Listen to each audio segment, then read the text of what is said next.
Hey everyone, welcome to another awesome episode. Today I've got Gigi Levy Weiss, general partner in NFX. He also founded Playtica and other startups, and he's basically been taking over the tech ecosystem and for over probably several decades now.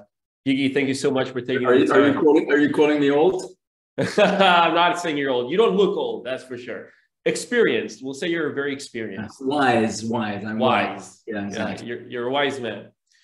Awesome, man. So really thank you so much for taking the time to do this.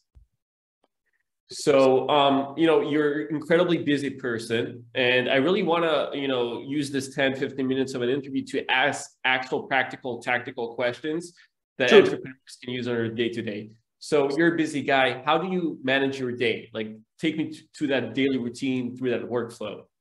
Yeah, so I think that I don't have anything unique to say about this other than the fact that there's a bunch of things that worked for me over the years. The first thing is that I'm trying to be super effective in meetings. The meaning is that the average meeting that I have is either 30 minutes or 45 minutes. And I generally believe in meetings being short, brief, to the point. I also believe that when I have a meeting, I'm trying to get the information beforehand so I can read it and come prepared.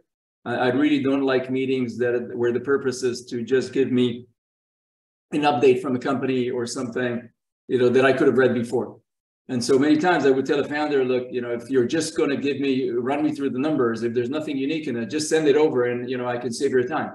And so, that's one thing that's always been super important. The second thing is that if a meeting doesn't go well, or if I think that a meeting is not progressing, I will just cut it.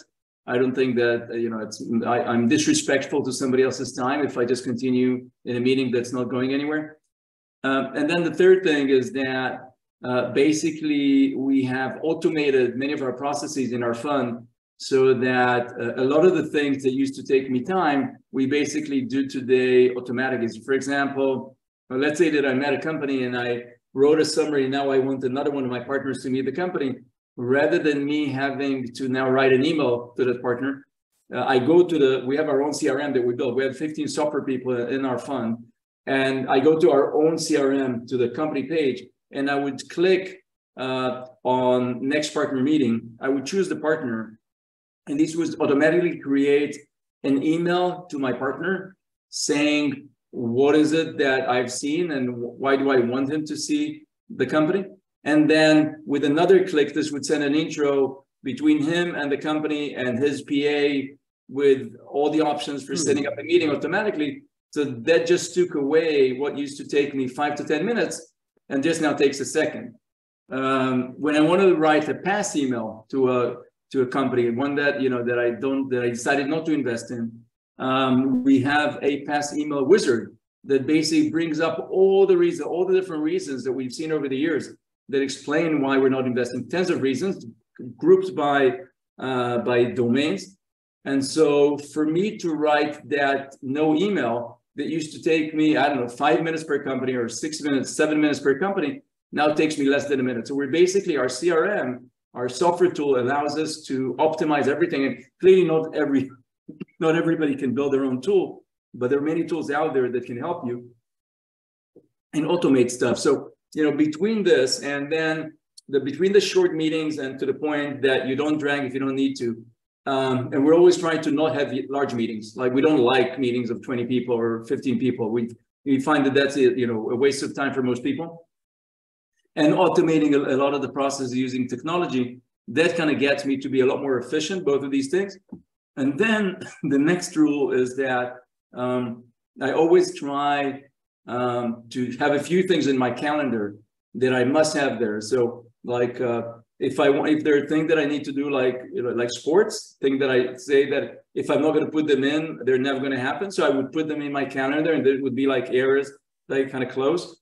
I keep time in my calendar for cleaning email, because I found out that it's not about me not having to do the email later. It's about the fact that if many times when I don't respond, I'm actually slowing other people down because they're waiting for my feedback or for my answer or for my approval. So I have points where I do that. And many times I think I'm saving my companies lots of time by not keeping everything to the end of the day and then replying. And then the third thing is that the important meetings of the week are always going to be inside.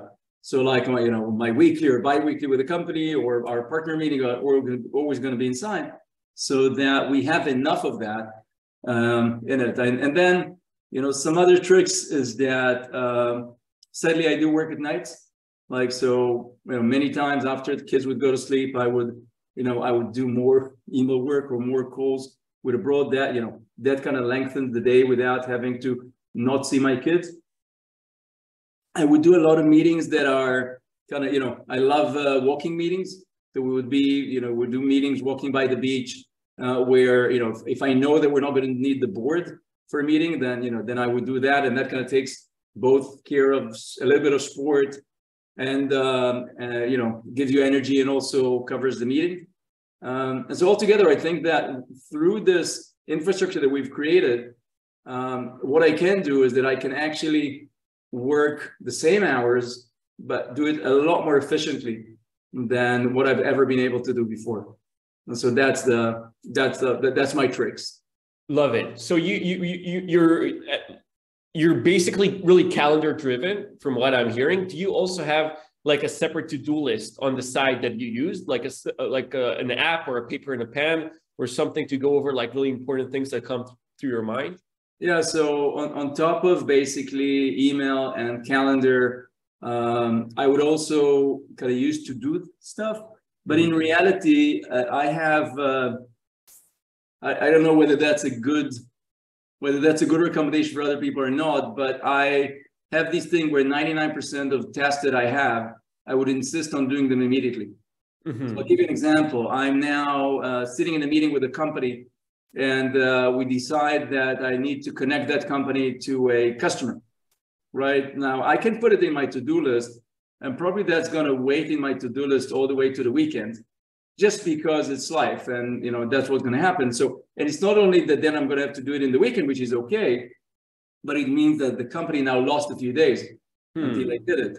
So what I would do at this point is that I would take 5 minutes from their meeting, and I would say, okay, stay here for a second. I'm writing the intros now. And I'll just write introductions immediately. And again, some of these introductions are system automate. So for me, it's just one click, but I'll write them immediately so that the company can get out and start working on it immediately. And so I try, rather than push everything to a to-do list, I try to get away from that by finishing many of these tasks immediately. Mm-hmm. I love it. So this takes us to another subject, which is speed. You guys talk a lot about the importance of speed. That's a big, advantage startups have compared to enterprises and larger companies. How does a startup know when they're actually, running fast? Because I think everyone has like a different perception. And these are like several KPIs and tips for actually knowing that you're killing it. You're running really fast. So I think that the first thing is that it's super hard to know whether you're really fast or not. And one of the reasons that investors like investing in people that experience hyper growth and like top company like Airbnb is not necessarily because that's the best company, but it's because you've seen what fast looks like, right? You've seen what it means when you get product market fit and things just run super fast. And when you see people, many of us are slow because it's not our fault. We were just trained to be slow. Like, school is 12 years. We know you don't really need 12 years for school, right? University is 4 years. You can study it in 1 year probably. In jobs, like you go work for a company and they tell you that whatever job you're taking, you need to stay in this job for 2-3 years. But actually you could move faster. It's just what's comfortable for them, not what's good for you. And so we've been trained by everybody to a certain level of speed, but startups require a totally different level of speed. And so many times, I think my biggest contribution to companies is just by reflecting to them that based on my pattern recognition and compared to other companies, they're just not moving fast enough. And sometimes it's as easy as that to snap them out of their state of mind where they think that everything's okay. And you're like, look, guys, I know that you think it's okay, but I can tell you that I've invested in 10 companies in your field over the years, and you're just not moving fast enough. You're not accumulating customers fast enough. There's not enough POCs, whatever, but it's just not moving fast enough. Many times, I think that feedback is probably one of the most important things I can give them more than anything else, because, you know, I can't always give them the right advice on everything, but I can tell them when they're not fast. Many years ago, I used to have a trick that I already told people about it, so I can tell you as well, which is that the email thing, right? I asked founders to write me an email at the end of the week, whether they were fast or slow, and where they could have been faster. And as I said, always say, it's not about reading this email; it's about them having to think about it. Because the minute you start asking yourself, where could I have been faster, you just start moving faster. I think in that the most important thing that you can do is trying to get data about similar companies. This is true for everything. Like when you want to know whether your conversion is good or bad, then, you know, find a company that's close to you and try to understand their KPIs so that you can know where you are. But on top of it, I think that also goes for speed. Like look at companies that are in your field, in your domain, and see how fast they grew. See how fast they recruited, see how fast they came out with products. And so all of these, like getting the data, asking yourself the question, and implementing a bunch of methodologies is what gets you to be much faster. One last thing that we've done is many times the slowness in a company comes out of basically working a little bit too waterfall on your product. So kind of, okay, there's a version in a month and we're all working toward it. And many times we're trying to move companies to daily versions, like or bi-daily versions. Why? Because that forces everybody to stand up in the morning and say, what are we going to work on now? Agree on it, work. Now, of course, not everything you can do in one day, but work on it, deliver it, and start the next day. Even if you do it just for a short period of time, it kind of gets everybody's mentality around, okay, I now understand how fast it is. And then when you understand speed, it's really addictive. That's when you start saying, wow, I want to move at that speed all the time. And there are lots of other examples around it. It means more iterations, so you know what's working, what's not. It also means that your competitor kind of think that you went nuts and you got hundreds of people because you're just releasing things all the time. So there are lots of other advantages to this.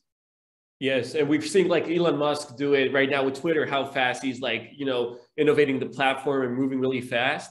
You know, Gigi, you've been a pilot. I think you probably brought a lot of techniques that you've learned over there.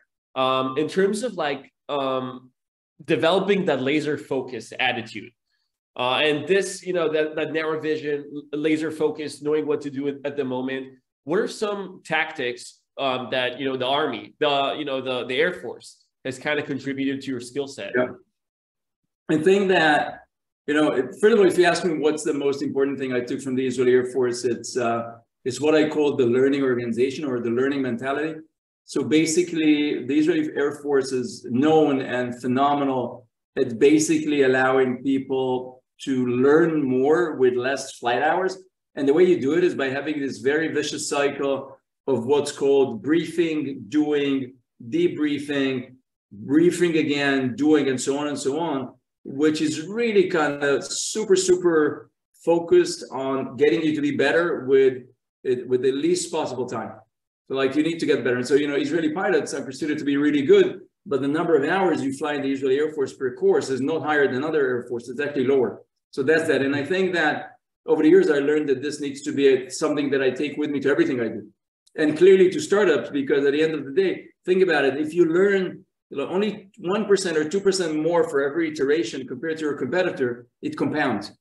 And, you know, every such 2% compound. And so the best startups I invested in are all super learners, like the people, the founder. They learn everything all the time. So that's one thing.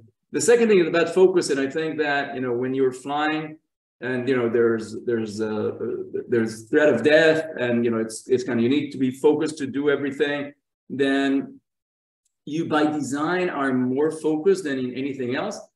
But in reality, what you learn is also this kind of calmness where you kind of breathe. It's not really meditation, but it's more, it's in the world of mindfulness where like you're getting into it and you're like breathing in and kind of trying to create that clarity that allows you to be focused on something.